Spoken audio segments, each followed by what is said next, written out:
The idea of INFJ personality being neurodivergent is not a scientific classification, but rather a way that many people use to express the profound differences in how INFJs experience the world compared to societal norms. INFJs are known for being deeply introspective, highly empathetic, abstract thinking, and often at odds with conventional thinking or systems. Because of these unique cognitive and emotional patterns, many INFJs resonate with the idea of neurodivergence, not necessarily as a clinical diagnosis, but as a lived experience of thinking and processing differently from the majority. At the core of the INFJ experience is a dominant function called introverted intuition, NI, which is both rare and difficult to articulate. It leads INFJs to make decisions and process information through patterns, symbolism, and unconscious insights. This function tends to operate more holistically than linearly, which means INFJs might often just know things without being able to explain how they came to that understanding. In a world that prizes logical explanations, step-by-step reasoning, and externally observable facts, INFJs can feel alienated or misunderstood. Their way of perceiving the world often doesn't fit into mainstream modes of thinking, and that sense of disconnect is a hallmark of the neurodivergent experience. INFJs are highly attuned to emotions, not just their own, but those of others. Their auxiliary function, extrovert feeling, enables them to sense and absorb the emotional states of the people around them. This extreme sensitivity can make them seem overly emotional, too empathetic, or even socially anxious in environments where emotional detachment is the norm. They may find themselves overwhelmed in crowded places or group dynamics because of this deep empathic resonance. This level of sensitivity, while a strength in certain contexts, can also contribute to emotional dysregulation, burnout, or shutdown, especially when INFJs don't have the space to process what they feel. In neurotypical environments that value emotional control and detachment, such experiences can make the INFJ feel broken or defective, which again mirrors the challenges many neurodivergent individuals face. INFJs also often experience intense idealism and a strong inner moral compass that drives them to seek meaning, purpose, and authenticity in everything they do. This can be a source of great inspiration, but also of deep suffering when they are unable to find alignment between their internal values and the external world.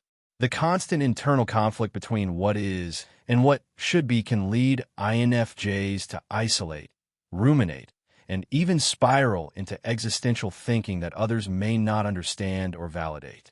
Their internal world is often rich, layered, and deeply philosophical, qualities that can be mistaken for dissociation, daydreaming, or overthinking in neurotypical contexts. Also, INFJs tend to mask. Because they are so attuned to other people's expectations, they often shapeshift to fit into social environments. They learn how to act in ways that are acceptable or desirable to others, often at the expense of their own identity. This kind of social masking is a well-documented aspect of neurodivergence, especially in people with autism or ADHD. INFJs may spend years playing roles that exhaust them, only to later realize they have no idea who they truly are beneath the personas they've created to survive. This intense masking, combined with their innate sensitivity and introspection, can result in identity confusion, burnout, and a deep longing for authenticity and connection that often remains unmet. INFJs frequently report feeling like outsiders. From a young age, they may notice that they see the world differently, ask questions others don't, and crave deeper conversations than what's typically available in daily life. They're often the quiet child with big thoughts, the teenager who feels out of step with peers, or the adult who struggles to find a community where they feel seen. Their uniqueness is not just about personality traits. It's about fundamentally perceiving and processing the world in a way that sets them apart. And this apartness is one of the key lived experiences that overlaps with what many neurodivergent people describe. To further explore why many INFJs identify as neurodivergent, We have to understand the dissonance they often feel between their internal experience and the external world. INFJs are often described as old souls, people who seem out of place or ahead of their time, not because they're intellectually superior, but because they process reality through an intensely internal, nonlinear, and symbolic lens. The dominant function of introverted intuition works not just by pattern recognition, but through an internal, subconscious layering of meaning. It draws connections between seemingly unrelated ideas, images, or events, and arrives at insights that can feel prophetic or uncanny. But in a society that prioritizes direct communication, external logic, and empirical proof, INFJs may find it difficult to articulate these insights in a way that's taken seriously. Their knowledge is real, but their delivery doesn't always align with what's considered rational.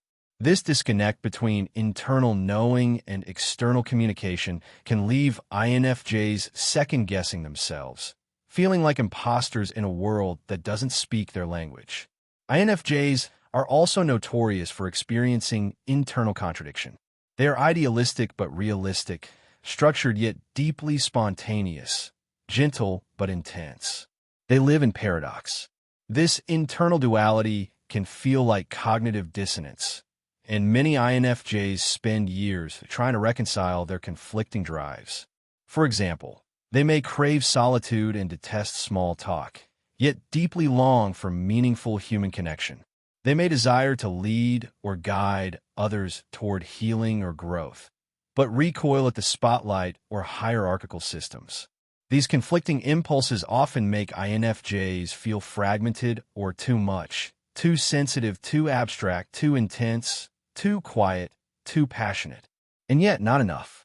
This constant push-pull can resemble the internal tension that many neurodivergent people describe. The effort to maintain balance in a world that asks for simplicity when they are wired for complexity. INFJs often read a room the way others read a newspaper. They notice tone shifts, facial expressions, micro-expressions, and social undercurrents that others miss entirely.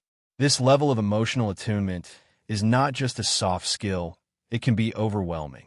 In toxic or chaotic environments, INFJs may internalize emotions that aren't even their own. Over time, this can result in emotional exhaustion, dissociation, or shutdown.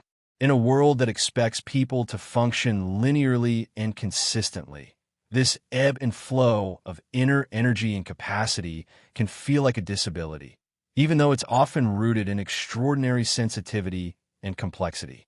In a nutshell, many INFJs identify as neurodivergent not because they have been given a formal diagnosis, but because the way they process, feel, perceive, and move through the world is fundamentally different. And that difference is often invisible, misunderstood, or pathologized. Calling it neurodivergence is a way of reclaiming that experience, honoring it not as brokenness, but as a different, deeply valuable way of being.